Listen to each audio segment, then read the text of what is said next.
अध्याय 2 श्लोक 11 में श्री कृष्ण जी की आत्मा कहती है कि हे अर्जुन, तू नाश करने योग्य मनुष्यों के लिए शोक करता है, जबकि पंडितों जैसे वचनों को कहता है। परंतु जिनके प्राण चले गए हैं, यानी जिनकी सांस खत्म हो चुकी है, और जिनके प्राण नहीं गए हैं, यानी जो मरे नहीं हैं, उनके लिए पंडित जन शोक नहीं करते हैं। दर्शकों, यहाँ ध्यान रखें कि इसी अज्ञानी नितिन दास के अनुसार ये गीता का ज्ञान श्री कृष्ण जी का शरीर नहीं बल्कि श्री कृष्ण जी की आत्मा दे रही है। अब आगे गीता अध्याय 2 श्लोक 12 में श्री कृष्ण जी की आत्मा कहती है कि ना तो ऐसा ही है कि मैं किसी काल में नहीं था, अथवा तू नहीं था, अथवा ये राजा लोग नहीं थे, और ना ऐसा ही है कि इससे आगे हम सब नहीं रहेंगे। दर्शकों, गीता अध्याय 4 श्लोक 5 में इस अज्ञानी नितिन दास के अनुसार श्री कृष्ण जी की आत्मा कहती है कि हे परंतप अर्जुन, मेरे और तेरे बहुत से जन्म हो चुके हैं, उन सबको तू नहीं जानता, किंतु मैं जानता हूँ। दर्शकों, गीता जी के अध्याय 2 श्लोक 12 और गीता अध्याय 4 के श्लोक 5 से ये स्पष्ट हो गया है कि ये आत्मा जन्मती मरती है। दर्शकों, अब आपको नितिन दास की एक वीडियो और दिखाते हैं जिसमें ये अज्ञानी स्वयं स्वीकार कर रहा है कि आत्मा का भी जन्म मरण होता है। देखिए ये वीडियो। गीता में बोला गया, हे अर्जुन, शर पुरुष और अक्षर पुरुष ये दो प्रकार के पुरुष हैं। शर तो इस शरीर को जानो जो नाशवान है, और अक्षर अविनाशी जीवात्मा को जानो जो अविनाशी है, वो भी कभी नहीं मरती। लेकिन ये दोनों ही पूजनीय नहीं है, क्योंकि एक तो जन्म रहा और मर रहा है शरीर, और एक जन्म मरण में फंस गया है जीव। जो जन्म मरण में ना तो फंसा है और ना जो जन्मता मरता है, वो आत्मदेव है, उसी को परमात्मा बोला। दर्शकों, देखा आपने, अब तक इस अज्ञानी ने यही ढोल पीटा था कि आत्मा कभी जन्मती मरती नहीं है, लेकिन अब इस अज्ञानी ने गीता अध्याय 15 श्लोक 16 और 17 का भावार्थ करते हुए आत्मा को जन्म मरण में बताया है। दर्शकों, इस अज्ञानी नितिन दास ने कहा है कि गीता अध्याय 15 श्लोक 16 और 17 में 3 पुरुष बताए हैं, जिसमें पहला पुरुष यानी क्षर पुरुष तो शरीर है जो जन्मता मरता है, और दूसरा पुरुष यानी अक्षर पुरुष जीवात्मा है जो जन्म और मरण में फंसी है, यानी ये आत्मा भी जन्मती मरती है।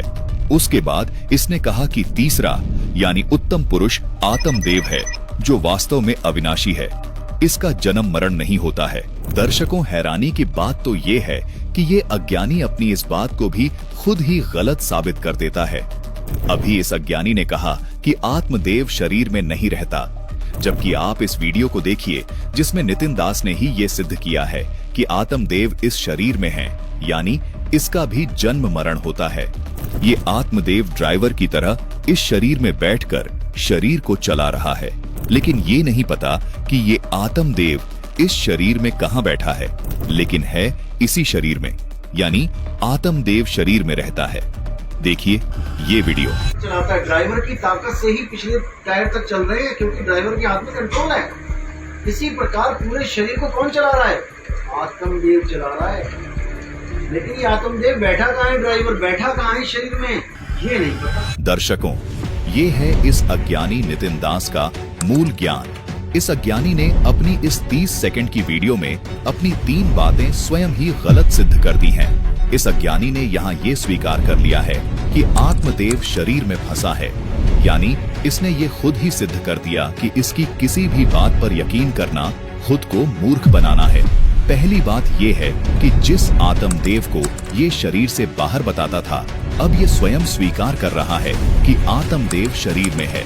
जिस आत्मदेव को ये जन्म मरण से मुक्त बता रहा था, अब इसने स्वीकार कर लिया है कि आत्मदेव शरीर में है, इसलिए ये आत्मदेव भी जन्म मरण के चक्कर में है। दर्शकों, अब इस अज्ञानी के इस अज्ञान को अड़ंगा ना कहा जाए तो फिर क्या कहा जाए? ये अज्ञानी अपनी किसी भी बात पर अडिग नहीं रहता है। पहले तो इसने कहा था कि आत्मा अविनाशी है, लेकिन इसने गीता अध्याय 15 श्लोक 16 और 17 का भावार्थ करते हुए उसको नाशवान बता दिया, तथा फिर आत्मदेव को अविनाशी बताया। लेकिन अब इसने अपनी ये स्टेटमेंट भी फेल कर दी है और ये सिद्ध कर दिया है कि आत्मदेव भी अविनाशी नहीं है। दर्शकों, हम यहाँ बस ये सिद्ध करना चाह रहे थे कि आत्मा का भी जन्म मरण होता है, जैसा कि हमने आपको गीता अध्याय 2 श्लोक 12 तथा गीता अध्याय 4 श्लोक 5 और 9 तथा इस अज्ञानी नितिन दास के मुख से भी सुना दिया है कि आत्मा का भी जन्म मरण होता है। अब देखिए गीता अध्याय 2 श्लोक 13 में कहा है कि जैसे जीवात्मा की इस देह में बालकपन, जवानी और वृद्धावस्था होती है, वैसे ही अन्य शरीर की प्राप्ति होती है। उस विषय में धीर पुरुष मोहित नहीं होता है। आगे गीता अध्याय 2 श्लोक 14 में कहा है कि हे कुंती पुत्र, सर्दी गर्मी और सुख दुख को देने वाले विषयों संयोग को तो उत्पत्ति विनाशशील और अनित्य है, इसलिए हे भारत उनको तू सहन कर। आगे गीता अध्याय 2 श्लोक 15 में कहा है क्योंकि ये पुरुष श्रेष्ठ दुख सुख को समान समझने वाले जिस धीर पुरुष को ये इंद्रिय और विषयों के संयोग व्याकुल नहीं करते, वह मोक्ष के योग्य होता है। दर्शकों, अब गीता अध्याय 2 श्लोक 16 को पढ़ते हैं। ये अज्ञानी नितिन दास इसी श्लोक से अपनी अज्ञानता परोसना शुरू करता है। ऐसे लोगों के विषय में संत गरीबदास जी महाराज की वाणी है कि गुण कलील जाने नहीं, चीचड़ मुख नहीं दूध, जाने बुझे कुछ नहीं, यूं ही अंधारुंड। दर्शकों, आपको गीता अध्याय 2 श्लोक 16 का वास्तविक अर्थ संत रामपाल जी महाराज जी के तत्व ज्ञान के आधार पर बताते हैं। दर्शकों, इस श्लोक में कहा है कि असत की सत्ता नहीं है और सत का अभाव नहीं है। इस प्रकार इन दोनों के आखिरी निष्कर्ष को तत्वज्ञानी पुरुषों द्वारा देखा गया है। दर्शकों, इस श्लोक में अंत का अर्थ तत्व किया है, जो कि गलत है। अंत का अर्थ आखिरी होता है। दर्शकों, ये आध्यात्मिक गूढ़ ज्ञान भी एक प्रकार का विज्ञान ही है, जिसको ये अज्ञानी नितिन दास कभी नहीं समझ सकता है। दर्शकों, ये अज्ञानी नितिन दास ये भी कहता है कि आत्मा कभी उत्पन्न ही नहीं हुई है। इस वीडियो को आप पूरी देखते रहें। इसके इस अज्ञान का पर्दाफाश भी आगे वीडियो में करेंगे। दर्शकों, अब तक गीता ज्ञानदाता श्री कृष्ण जी, जिसको ये नितिन दास कहता है कि वो श्री कृष्ण जी की आत्मा है, इसी कृष्ण जी की आत्मा ने अब तक के श्लोकों में सिद्ध कर दिया है कि शरीर तो जन्मते मरते हैं, और फिर कहा कि आत्मा भी जन्मती मरती है। तेरे बहुत जन्म हो चुके हैं और मेरे भी बहुत जन्म हो चुके हैं। जबकि इस अज्ञानी नितिन दास का मानना था कि आत्मा का जन्म और मरण नहीं होता है, जबकि गीता जी से प्रमाणित हो गया है कि आत्मा का भी जन्म मरण होता है। इसी का प्रमाण गीता अध्याय 4 श्लोक 5 और 9 में भी है। ये सब आत्मा के जन्म और मरण के बारे में है।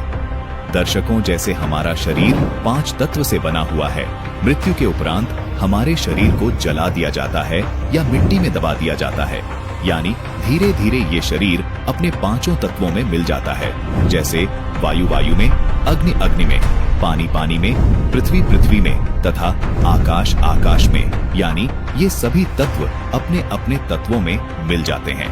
यानी ये सभी तत्व इतने ही अविनाशी हैं जितनी ये आत्मा है।